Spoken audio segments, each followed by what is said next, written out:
World's title challenger Tan Zhonghui starts with the English opening c4, and the current world champion Zhu Wenjun responds with e6. And game 4 of the Women World Championship match is on the way. The score after 3 games is 1.5 to 1.5. White continues with knight c3, and already on move 2, the world champion plays a rather unusual move, bishop b4. Tang Zhonghui answers with queen b3, attacking the bishop. Bishop goes back to a5, g3, and here in this position on move 5, black decided to spend 7 minutes, which is kind of unusual on this type of level on move 5, and play the move c5. Either Zhu Wenjun didn't expect white to continue with queen b3 and g3 plan, or she was just choosing between different plans, different variations she prepared for this game. But in any case, 7 minutes on this move was quite unusual for black. Bishop develops to g2, knight c6, e3, all standard developing moves. In this position we can see that white's problem is the dark square bishop on c1, surrounded by its own pawns, and black's problem is the bishop on c8, surrounded by the pawns on the same color of the squares. Knight e7, knight e2, castle, castle. a6, a6, not to allow white to penetrate through squares b5, possibly then d6. d4, strike in the middle, exchange of the pawns on d4, and immediately the bishop, the dark square bishop for white, becomes an active piece. And black decides to do the same. They play d5, and after exchange of the pawns on d5, they solved the problem with their light square bishop, and the position is pretty equal. White continues with developing the bishop on e3. Black decides to exchange minor pieces on the square c3, knight takes c3, and attack the queen with the move knight a5, and possibly thinking of jumping to a very nice square c4. Queen must go away, and normally you would expect the move queen c2 or queen d1, but Tan Zhonghui plays more active. She plays queen b4, and after knight c6 she penetrates into black position with queen c5, and now the pawn on d5 is actually under attack by 3 white pieces. Black immediately drives away the queen from this active square on c5 with the move b6, and white already have only one move with the queen that it will not be captured from. It's queen a3. Zhu Wenjun continues with bishop e6, rook goes to c1, putting some extra pressure on the knight on c6, and knight goes to f5. The pawn on d4 is under attack by 2 black knights. The easiest and best continuation for white in this position was to just protect that pawn with the move knight e2. Instead, white decided to sacrifice that pawn and play bishop f4. The engine didn't like that move, but it turned out a pretty good decision by white, and the reason it was a good decision is not really so much chess related, but position related, but clock related. Because this move was definitely a surprise to Zhu Wenjun, and she spent 18 minutes on her next move. 18 minutes on the next move and 11 minutes on the move after. So she spent like half an hour on 2 moves, basically still in the opening, and it became a factor later on. So she did take the pawn, knight takes d4, and white played a rook d1. Rook d1. In this particular position, we can see that there is some pressure on black's position, on this pawn on d5, on the knight on d4. Everything is so far protected by black, but still we can see there's some uneasiness in their position. The best continuation for black here was the simple move queen f6, just to put another protector for the knight on d4, also to remove the queen from this file d, where it could be attacked by the rook. And instead, after 11 minutes of thinking, Jun chose to play knight b5, which turns out to be just a mistake, because after knight takes b5, a takes b5, queen b3, the knight on c6 is under attack, the pawn on d5 is under attack, it's isolated pawn, which means that it cannot be protected by any other pawns, black pawns. There is no other black pawns on adjacent files. b5 and b6 are two isolated double pawns. So black position is clearly not what they wanted to get from the opening. And on top of that, look at the clock. 23 minutes remaining, 24 minutes remaining for Jun. 1 hour and 6 minutes remaining on the challenger's clock, Tan Zhonghui. And it could be a big factor later on in the game. Black continues with knight e7, the knight was under attack, queen takes b5, rook takes a2. Black still have an extra pawn, but again, their position is shaky. Isolated pawns, two great white bishops. White is definitely putting pressure on black. Bishop c7 attacking the queen and the pawn on b6. The queen moves away to a8. Here the easiest and best continuation for white was just to take the pawn on b6 with the queen. Instead, Tan Zhonghui preferred to move the knight to d6, and according to the engines, she lost all her advantage with this move. And now, to Jun's credit, she made 2-3 very precise moves, pretty much without thinking. First, rook a5, attacking the queen. Now, if queen takes b6, that would be answered by knight c8. And after, let's say, queen c7 and exchange of the bishops, of the minor pieces on d6, this position is absolutely even. White would lose the advantage of two bishops. Therefore, Tan Zhonghui didn't take the pawn on b6, she played queen b4. Again, the knight on e7 remains under attack, but another very precise move, a rook a4, again attacking the queen. Queen goes to b3, and now rook goes to a7, protecting that knight on e7. Rook c7 penetrating into black camp, but exchange of the rooks.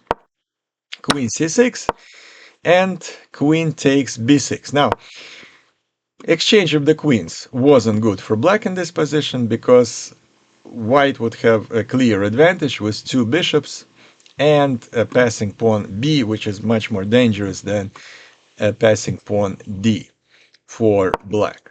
Therefore, queen goes to c2, attacking the rook. Bishop f3, not the best way to protect the rook, to be honest with you.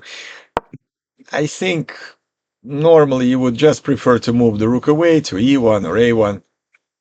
After bishop f3, this is a little shaky because the bishop cannot move. So let's say bishop went to f5 for Jun. Now white cannot take the pawn on d5 because they will lose the rook on d1. Tan Zhonghui plays bishop f4, bishop e4, forcing the exchange of the bishops. Rook c1, queen d3, exchange of the bishop on e4.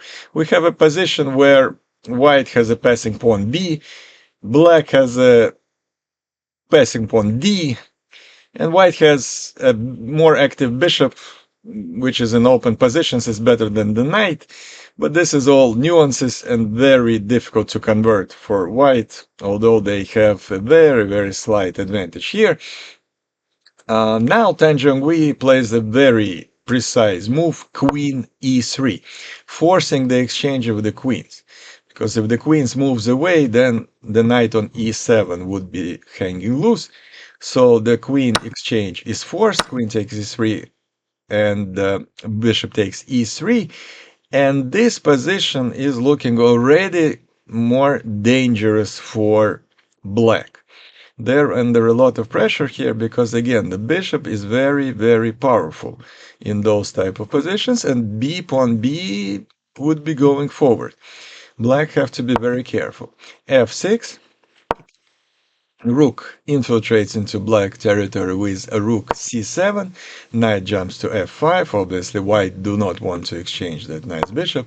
They play bishop c5, rook d8, and king, as it's supposed to be, going to the center of the board in the endgames. Bishop, knight d6, b4, and knight jumps to a central square e4. Again, white do not want to exchange the bishop, so they move it to b6, rook b8, and bishop a5. Not really the best square for the bishop, but in this particular case, there were no other choice because the pawn on b4 has to be protected. But now bishop on a5 obviously looking quite sad on the edge of the board. And black pretty much solved most of their issues, except that their king is cut off, cannot get into the action because the rook is very well placed on the square c7. Rook b5, the king goes to the middle of the board, king e2, knight d6, rook a7, knight c4, putting a pressure on the bishop a5. King goes to d3. Now, knight takes a5 is not a good move because then pawn a, after taking the knight, would become a very, very dangerous passing pawn, very far away from the black king, while the white king is already in the middle of the board, and white's position would be considerably better. Knight e5 check, king c2, d4. Ju Wenjun decides to move forward with her own passing pawn d, king b3, rook d5. And it started to look dangerous for white because pawn d actually can just move forward. So now white have to be very careful. They play bishop b6, the pawn marches forward d3, rook a1, knight f3, rook d1, just to make sure that the pawn will not be able to promote to the queen. And now, after the rook moved from the 7th rank, black's king can get into the action with king f7, king c3, and the pawn goes to d2, but after bishop e3, it turns out that the pawn on d2 is being lost because 3 attackers on that pawn, and black only have 2 pieces to defend it, so the pawn on d3 would be lost, but black has a pawn on h2 to capture. So king e6, bishop takes d2, knight takes h2. Material balance is still there, 3 pawns for 3 pawns. Again, white's advantage is the pawn on b, that is a passing pawn, could be pretty dangerous, and black have to be careful. Rook e1 check, king d7, bishop e3, knight g4, bishop c5, some shuffling of the pieces, knight e5. That's a mistake by Ju Wenjun. And here again, please pay attention to the clock. 23 minutes remaining for Tan Zhenghui. 1 minute remaining for Ju Wenjun. She obviously didn't take care of her time in this particular game. She clearly had some issues with some positions where she wasn't comfortable how to proceed. So 1 minute is not a good situation for black. So she made a mistake with knight f6. And the best way for white to continue here was to play f4, knight c6, not to allow the rook to penetrate into e7. But after king c4, white's position is clearly better. But Tan Zhenghui didn't find or didn't see that the move f4 was good for her. She played rook a1 to penetrate into black position through 7th rank from rook a7. King e6, f4 now, but one move later than it needed to be played. Knight d7, check. King activates to f5. White doesn't have much of an advantage anymore. King c4, so the same plan as she had to do 3 moves ago. She's doing it now, but with f4 and king c4, but again, a little too late. Rook d2, and now rook e7. Looks pretty dangerous for black because the knight is kind of under attack if the rook moves away. The pawns g and h are under attack as well, but no real problems for black. And the reason no real problems because they can just play g5. First of all, they exchange on c5, minor pieces, and now it's a rook endgame with pawn on c5 looking very dangerous. It's 3 squares away from promotion, but black find a way to save this game by playing g5, exchange of the pawns g, rook takes h7, white have an extra pawn, but black plays rook c2 check, king d4, rook d2 check, king c4 back, rook c2 check. Here the position could have been repeated and it would be a draw right away, but Tan Zhongwei continues to play for the win. She plays king b5, rook c3, and the pawn marches forward, c6. And it seems like it's almost impossible to protect from pawn c becoming a queen. And it's really impossible to do that. But black has a pawn on g5 that would help them. Rook takes g3, c7, rook c3. Now c8 square is protected. You cannot just make a queen because the rook will take that queen. King b6. So the king marches to protect the pawn and protect the square c8. King f4. Check.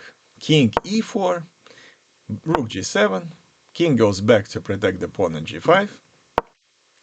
Rook g6, and now black sacrifices the rook on c7, rook takes c7, and black is without a rook, but it's a known theoretical position. The king, the white king, is too far away from the action, and the pawn supported by the king is enough to draw this game because white would have to surrender, give up their rook in order not to allow the pawn on g5 become a queen. So the pawn moves forward, g4, king d6, g3, king e4. Now you have to make sure you don't play g2 because the pawn would simply be captured. King f3, obviously the best move in this position. King d4, g2, and in this position, after king d3 and king f2, it turns out that white cannot do anything against black promoting the pawn to g1.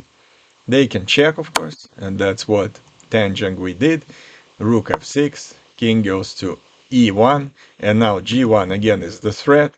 So you have to move back with the rook to protect the square g1, and king goes back to f2, and this can be continued for more moves with checks and moving back the rook to g6, but obviously it doesn't make sense to make any more moves here, and white just takes the pawn on g2, and we have 2 kings on the board.